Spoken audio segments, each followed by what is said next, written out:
tinokuchingamidzai kuchechi yeChrist Embassy yepamhepo yatinoita muchishona. Iko zvino hapachina chikonzero chokupedza svondo rose usina kupinda chechi, nokuti painopindwa unenge usipo, kuda wakanga uri kubasa pakaenda vamwe kuchechi, kuda wakanga uri parwendo, kuda chechi yeChrist Embassy haisati yakuwanikwa kwaunogara, kana kuti unofarira hako kudzidza shoko raMwari nechishona. Ino ndiyo yave chechi yako. Chipinda, tinamati. Haleluya. Tinosangana zvekare pamunamato wedu weChrist Embassy watinoita pamhepo muchishona, ndichivimba kuti makava nesvondo rakanaka, uye ndichivimba senguva yose kuti manga muri kufamba nesu pazvidzidzo zveRhapsody zvatinokutumirai zuva rimwe nerimwe. Haleluya. Ndinoziva kuti kana muri kufamba nesu pazvidzidzo izvozvo, mweya yenyu iri kukura, muri kuwedzera kuziva shoko raMwari, muchiwedzera kurinzwisisa. Ndo zvinhu zvinodikanwa izvozvo. Da kutenda mufudzi Kristu nokuda kwekuti pamukana iyoyo kuti tigone kusangana tichinamata pamwe chete tichidzidza shoko raMwari. Zvikuru sei ndoda kuvatenda nokuda kwebhuku reRhapsody. Ibhuku riri kuropafadza vanhu pasi rose, richishandura upenyu hwavo, huchinaka, huchivandudzika. Toda kuti tipinde zvekare muchidzidzo chedu chesvondo rino, tichitarira zvekare mune chimwe chezvidzidzo zvavanotipa mubhuku reRhapsody. Kwanzi tine guta ratiri kugadzirira. Haleluya. Tine guta ratiri kugadzirira. Zvinhu zvatiri kungoita sevaKristu, sevatsvene, hatisi kungopedza nguva, hatisi kungotambisa nguva, asi tine kwatakananga. Kuna vamwe vanongofunga kuti tiri kungonamata, tiri kungoenda kuchechi tichingozvinyima mafaro apano panyika, tichingozvisunga, tichingozvirambidza kudya icho, kunwa icho, kudii. Aiwa, pane kwatakananga. Tine kwatakananga. Mufudzi Kristu anovhura nendima iri nazvakazarurwa ye21 chete. Ndima yekutanga kusvika yechipiri. Kwai ndakabva ndaona denga idzva, ndiJohani ari kutaura,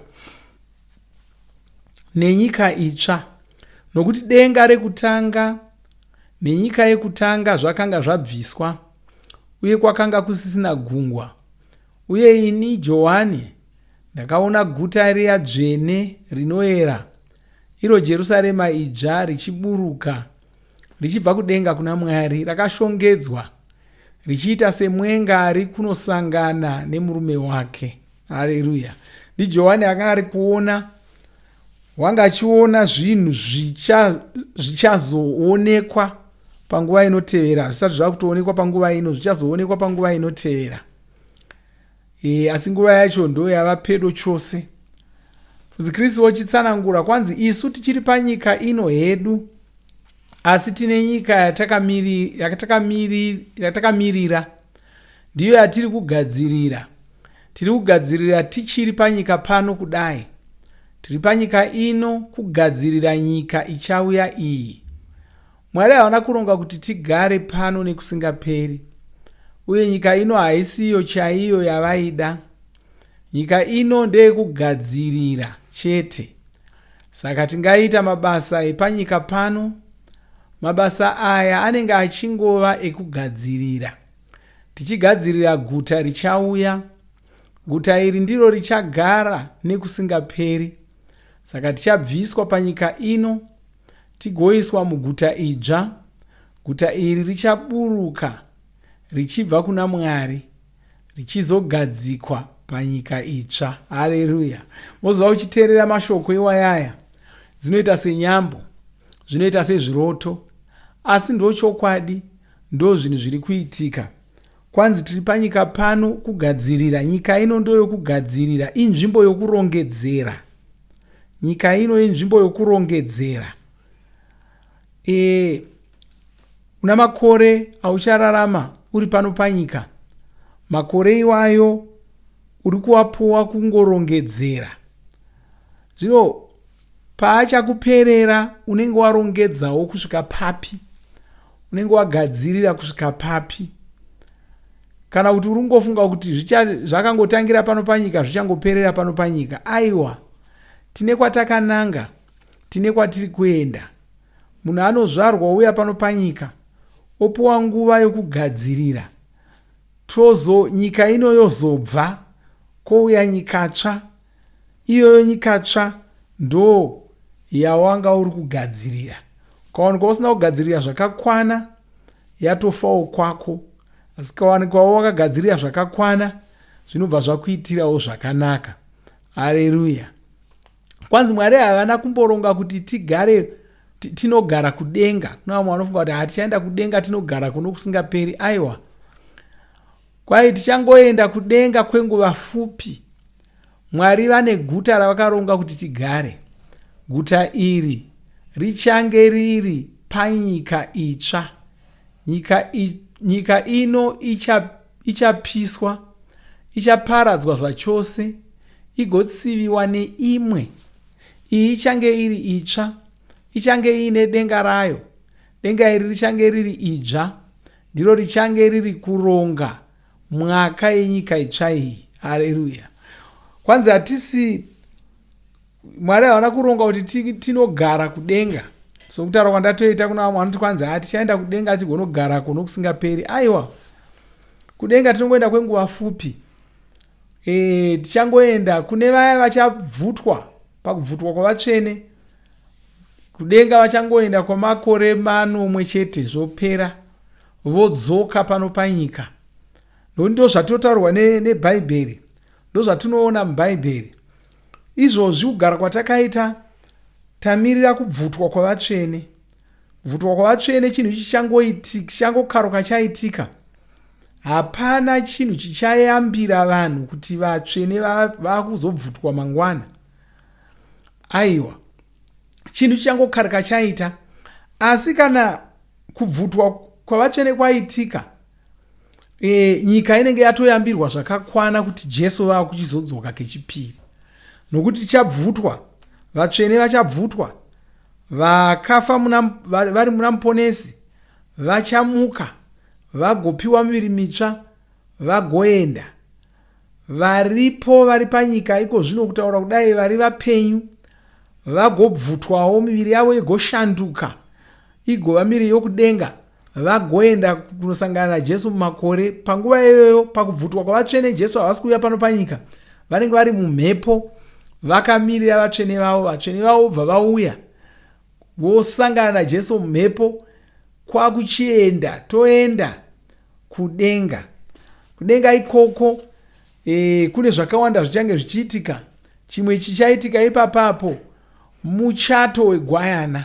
Haleluya. Ndozotaura nebhaibheri. Saka chimwe chinhu chikuru chichaitika tiri kudenga panguva iyoyo kwemakore 4 chete, muchato wegwayana. Muchato iyoyo uchingopera, makore 4 anenge akupera, taakudzoka pamwe chete naJesu. Ndo kudzoka kwechipiri kwaJesu. Ipapo Jesu vanodzoka pamwe chete nesu, vosvikomhara muJerusarema, togara, voisa muzinda wavo ikoko, votanga varanga nyika dzanga dzichikonzera manyongori panyika pano. Kuna vamwe vanonetseka vachishaya kuti vanhu vari kukonzera manyongori sevanhu vakati vakaunza zveCovid nezvimwe zvakawanda nehumwe udzvanyiriri noutsinye huri kuitwa navanhu panyika. Kuurawa kuri kuitwa navanhu, kuri kuitwa vanhu vachiurawa nemishonga, vachiurawa nechine zvakawanda, nenhamo nehondo dziri kungomutswa kwese kwese. Vanhu vese vavo bhaibheri rinotaridza kuti Jesu vachauya vagoranga vanhu vese ivavo. Vachavaunganidza vese vagovaranga, vagovaparadza, vagotanga kutonga nyika ino ivo, vachiitonga kwechiuru chemakore. Isu vatsvene vavo tinenge tiri makurukota avo, tichivabetsera pakutonga ikoko. Haleluya. Saka ndo zvichange zviri kuitika panozopera makore, chiuru chamakore ichocho. Bhaibheri rinoti kwanzi, nokuti pachiuru chemakore ichocho Satani anenge asungwa, Jesu anenge ari kutonga panyika ndivo. Satani unosungwa umbokandirwa mugomba remoto. Jesu vonge vari kutonga kwechuru chamakore, Satani pasina rufu, pasina chinyi. Churu chamakore chaakunopera. Bhaibheri rinotitaridza kuti, rinotizivisa kuti Satani uchamboregedzwa kwechinguva chifupi, ouya onyengera vanhu vanenge varipo panguva iyoyo, ovanyengera. Vamwe vacho votonyengereka, votoenda naSatani, asi vamwe vosazvibvuma. Jesu ochizotonga kekupedzisira nokuranga kekupedzisira, vachitora vanhu vanenge varamba kunyengerwa naSatani, varinyengerwa naSatani vachinokandwa mudziva romoto. Panguva iyoyo vanenge vakukanda mudziva remoto. Haleluya. Kwanzi vapedza kuita saizvozvo ndo pachazobviswa nyika ino nedenga rino ratinoona. Zvobviswa, kouiswa nyika itsva nedenga idzva. Panyika ipapo ndopozouya Jerusarema idzva, ndoguta ratiri kutaura nezvaro nhasi. Jerusarema idzva rouya rogadzikwa panyika iyoyo. Haleluya. Sando ratiri kudzidza nezvaro nhasi. Zvinhu zvichaitika. Hadzisi nyambo, hakusi kufadzana nenhema, hakusi kungotaura kwavaKristu. Zvinhu zvichaitika uye tose tichazviona. Haleluya. Tose tichazviona. Kwanzi munyika iyi, iyo nyika itsva, munyika iyi muchange muine guta, ndo randataura iri. Muguta umu ndimo matichange tava kugara. Ishe vachange varimovo pamwe nengirozi dzavo. Tichagara muguta umu nekusingaperi. Guta racho richange rakakura, kureba kwaro kuchange kwakaenzana nekufara kwaro, kwakaenzana zvekare nekukwirira kwaro. Ndege yazvino ingatora nhambo 3 kubva kwarinotangira kusvika kwarinogumira. Asi haasi munhu wose achagara muguta iri, richagarwa nevatsvene vaMwari. Kwanzi ndege yemazuva ano inenge ichitotora nhambo 3 kuti ibve kwarinotangira kusvika kwarinogumira. Mutunhu wakareba zvakadiwo iyoyo, mutunhu ungangoita makilomita zviuru 5. Mutunhu iwoyoyo ndo kureba kwacho. Mutunhu unoda kusvika makilomita zviuru 5. Saka ndo kureba kwaro, ndo kufara kwaro, ndo kukwirira kwaro. Ndo matei tichigara imomo muguta iroro. Haleluya. Kwai tichagaramo nekusingaperi, nekusingaperi. Yesu vatsvene. Zvinotokutaridza nechekare kuti vatsvene vachaenda kudenga vanenge vakawanda zvakadii. Kana tichigadzirikwa guta rakakura kudaro, rinoda kutoita serichatovhara Afrika yose. Haleluya. Roita serichada kutovhara Afrika yose. Saka tinenge takawanda tiri muguta iroro, kwai tichagaramo nekusingaperi. Hatisi kuzobvamo, ndo matichange tiri nokusingaperi. Haleluya. Kwai munyika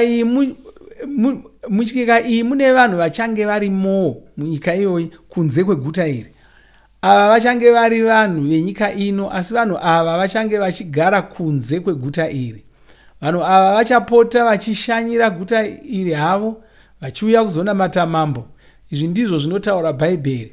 Asi isu tichagara tiri muguta iri, tichigara pamwe chete naIshe.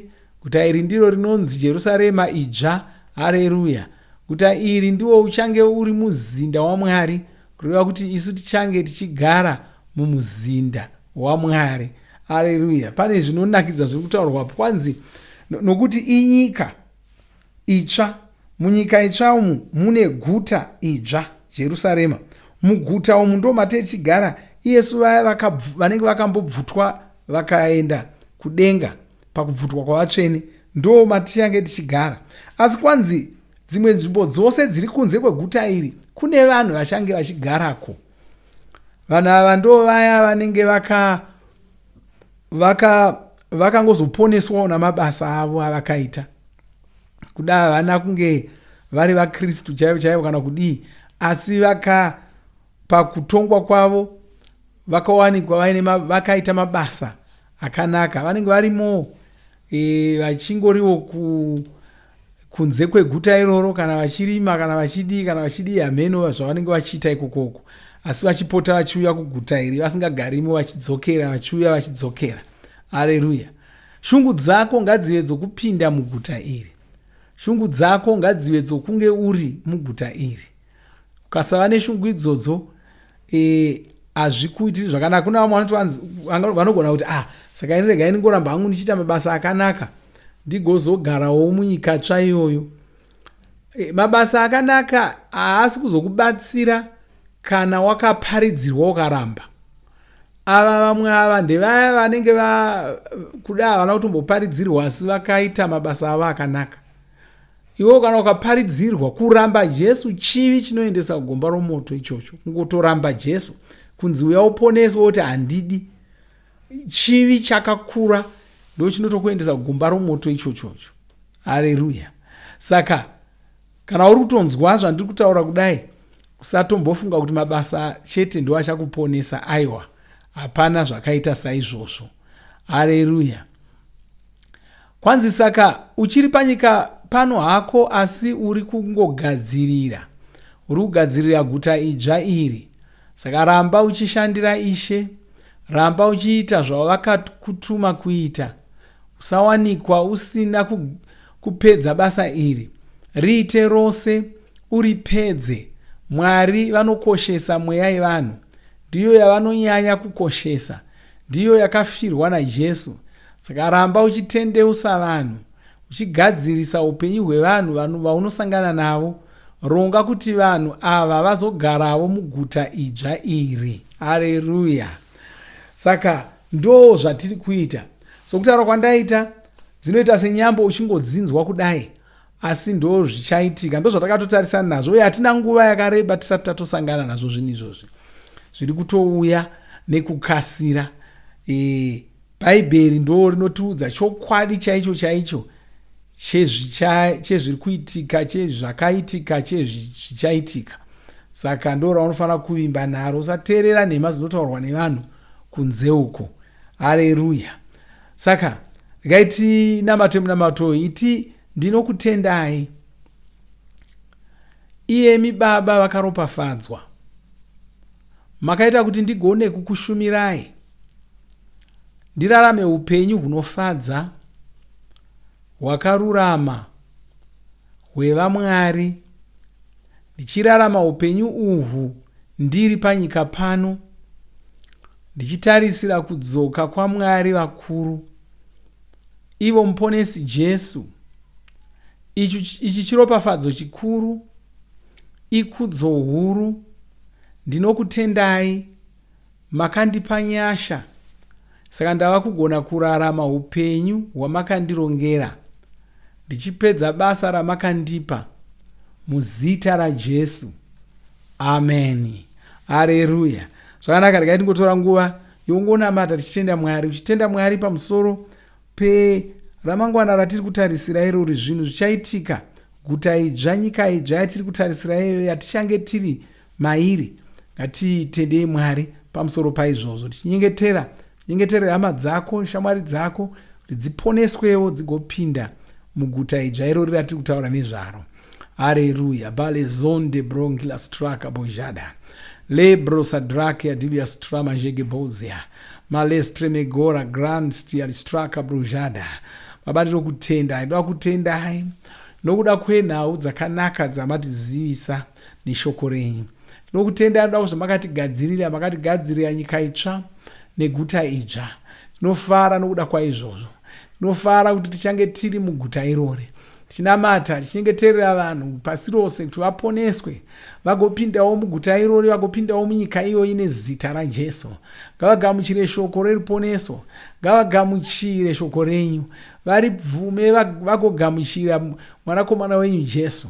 Tinokutendai nokurumbidzai Baba muzita ramambo Jesu. Ndinokutendai nokuda kwomwono mwandiri kunamata naye, chinyengeterera mwono mumwe wavo, ndovaropafadza, chirayira kune vaya vasiri kunzwa zvakanaka, ndinorayira marwadzo ese ndichiadzinga kubva pamiviri yavo muzita ramambo Jesu, ndichirayira kuporeswa kwenyama yavo, kuporeswa kwemiviri yavo muzita ramambo Jesu, nokutendai Mwari. Haleluya, amen, haleluya. Zvakanaka, ngatisangane zvekare musvondo rinouya tichidzidza shoko raMwari saizvozvo. Morangarira kuti tine zuva ratichange tiri ratichange tichiendesa shoko reruponeso kuvanhu vose pasi rose. Unenge uri musi wechipiri wazvita, musi wechipiri wazvita ndo musi watichange tichimhanyisa marapsodi tichiaendesa kwese kwese. Saka gadzirirai iko zvino kuti mutoronga kuti kwenyu moda kuaendesa kupi. Motizivisa, tibatei panhare dzedu, muchitizivisa motiudza kuti inini kuno ndina vanhu 5 vandoda kupa marapsodi, inini kuno ndine vanhu 10 vandoda kupa marapsodi, inini kuno ndine vanhu 100 vandoda kupa marapsodi. Tiudzei izvozvo, musatomborega, tiudzei izvozvo. Chero ukati ndine churu chavanhu vandoda kupa marapsodi, titaurirei tigokutsvakirai marapsodi iwayo mugoapa vanhu musi iwoyo muna zvita, patopinda muna mwedzi wazvita. Mwari wakuropafadzei, amen.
Shamisa, Shamisa, Ishemno Shamisa, Shamisa, Ishe, Shamisa, Shamisa, Ishemno Shamisa, Shamisa, Ishe. Shamisa, Shamisa,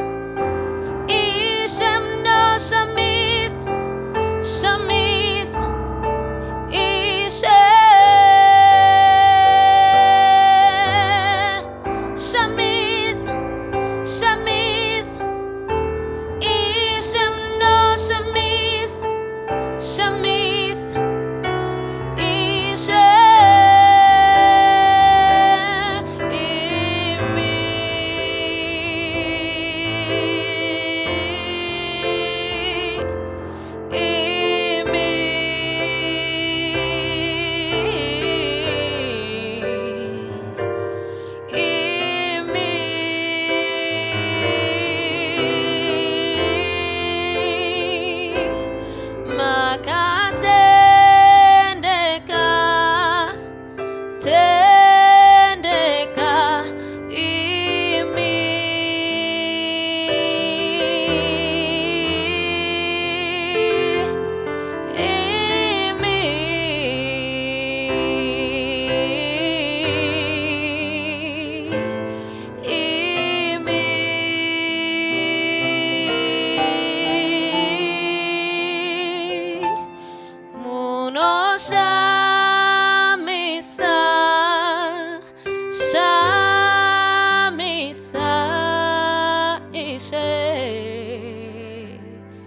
hakuna mumwe akaita semi nokurumbisai ishewe matishe. Tinovimba makomborerwa nemunamato wesvondo rino. Kana manga musati mazvarwa patsva, namatai mumashure mangu, muchidudza, muchirevesa. Taurai muchiti, Mwari vari kudenga, ndinouya kwamuri, ndinokoka Jesu kuti vapinde mumwoyo mangu. Ndinokumbira kuti Jesu vatonge upenyu hwangu. Ndinopupura kuti Jesu ndivo vava Ishe wangu. Saka ndinogamuchira upenyu usingaperi mumweya mangu. Ndazvarwa patsva, ndava chisikwa chitsva. Ndinokutendai. Amen. Makorokoto mazvarwa patsva, tinokugamuchirai muchechi yeChrist Embassy. Titumirei zita renyu nekwamunogara. Munogona kutumira iri SMS kana WhatsApp pa 0772 215 kana kutuma tsamba pa shonaror@gmail.com. Muchida kupa mpiro yenyu neEcocash, rovai namba *151*2*5*58225# motevera zvinenge zviri kutaurwa neEcocash ipapo. Kana muine nhare dzemazuva ano, munogona kushandisa KingsPay kupa mpiro yenyu. Shandisai kodi inoti TNIOG nemavara makuru. Tinoda kukuzivisai zvinotevera. Tinokurudzira kuti musadarikwe nezvidzidzo zveRhapsody. Zvidzidzei kuti shoko riwande mamuri, mugone kumirisana nezvinhu zvinonetsa muupenyu. Tinodavo kuzivisa vane nhare dzeEconet kuti *205# mava kugona kuwana Rhapsody panhare dzenyu kunyangwe musina WhatsApp. Rovai nhare idzi muwane Rhapsody panhare dzenyu zuva rimwe nerimwe. Munorova *205#, mosarudza daily devotional. Subscribe, shona Rhapsody muchishona. Munamato uno munoubata pa WhatsApp, pa radio, pa YouTube panoti Shona Online Church, pa www.ce-shonachurch.org, nepa vcc.rhapsodyofrealities.org. Tinokumbira mutizivise kana muri kutibata pane imwe yenzvimbo idzi. Kana pari painternet, munogona kunyoresa muchitipa zita renyu. Kana pari pa WhatsApp, tinyorerei tigopota tichikutumirai zvimwe zvidzidzo, kana kutitumira SMS pa 0772 166 928. Ivai nesvondo rakanaka.